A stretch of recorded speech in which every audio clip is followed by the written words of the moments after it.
All right, let's get right into it. Today we are talking about one of the wildest stories in AI right now, OpenAI's huge, dramatic launch of GPT 5.2. And trust me, this wasn't just some routine update. Nope, this was a full-on counterattack in a tech war that is heating up like crazy. So let's break it all down. So to really get why this launch was such a big deal, you have to know what was going on right before it happened. OpenAI, the company that looked like it was on top of the entire world, well, behind the scenes, they were in total crisis mode. There was actually an internal code red memo from the CEO, Sam Altman, that showed the company was seriously scrambling. So what on earth could trigger a code red at a company like OpenAI? Well, to really understand their big counterpunch, we first have to look at the immense pressure that was building up inside this AI giant. Yeah, the picture was definitely not as perfect as it looked from the outside. For one thing, ChatGPT's user traffic was actually starting to drop.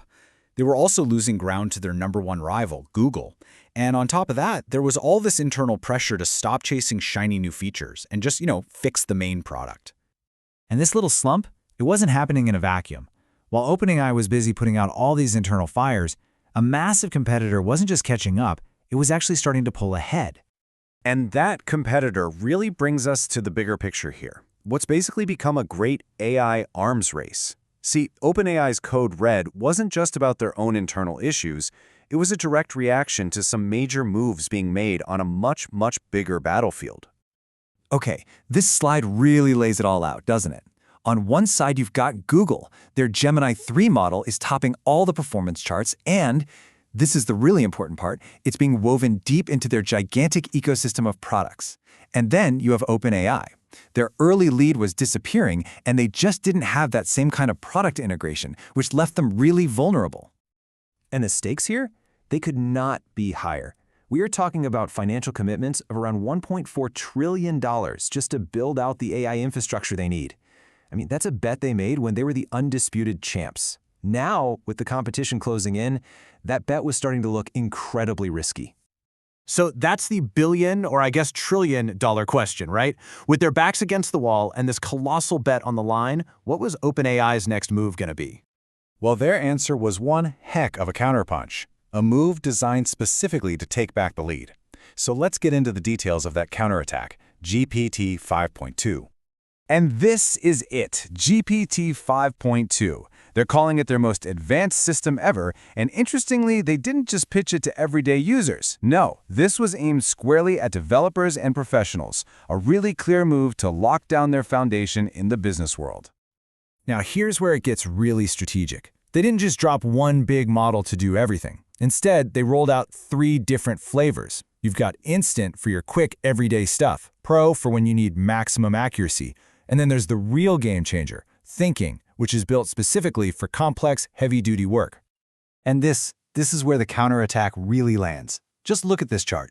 On a key test for real-world software engineering, GPT 5.2's thinking model doesn't just hang with the competition, it clearly jumps ahead of both Google's Gemini and Anthropic's Claude. They went right for the heart of the debate, reasoning power. And the performance gains were huge, pretty much across the board.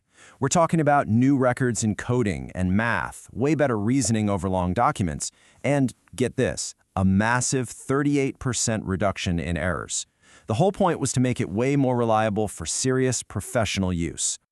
But winning on the performance charts always comes with a price tag. This move wasn't just a tech breakthrough, it was an absolutely enormous and very risky financial gamble. See, the thing is, those thinking and pro models that give OpenAI its edge, they are unbelievably expensive to run. Every single time someone uses one, they just chew through a staggering amount of computer power. And this chart really tells the story. OpenAI's spending just to run these models, what the industry calls inference spend, is so big now that most of it is being paid in cold, hard cash, not just covered by free cloud credits from their partners. Basically, their costs have gotten bigger than their subsidies. Of course, OpenAI has a different way of looking at it. Their chief product officer basically argues that it's an investment in getting more efficient. The thinking is that even though the costs are sky high, the amount of smarts you get for every dollar you spend is going up dramatically over time. So, okay, GPT 5.2 was a huge success in the fight for reasoning and code, but the launch left another critical front in this AI war: completely wide open, the battle for images. Hey, remember that code red memo we talked about at the beginning? Well, one of the top priorities listed in it was to get better at image generation. And yet, this big GPT 5.2 launch had absolutely nothing new to say about it. It was a pretty glaring omission. And while OpenAI stayed silent on images, Google was making a ton of noise. Their image model, which has this great nickname Nano Banana, has been a viral hit. People love it because it generates these photos with this uniquely creepy but very real-life feel to them. It's totally winning the fight for visual creativity. And that really brings us to the final, crucial question. OpenAI's counterattack was a brilliant tactical move, and it let them reclaim the lead in reasoning. But by putting all of their firepower into logic and code, is it possible the company is about to lose the equally important war for our imagination?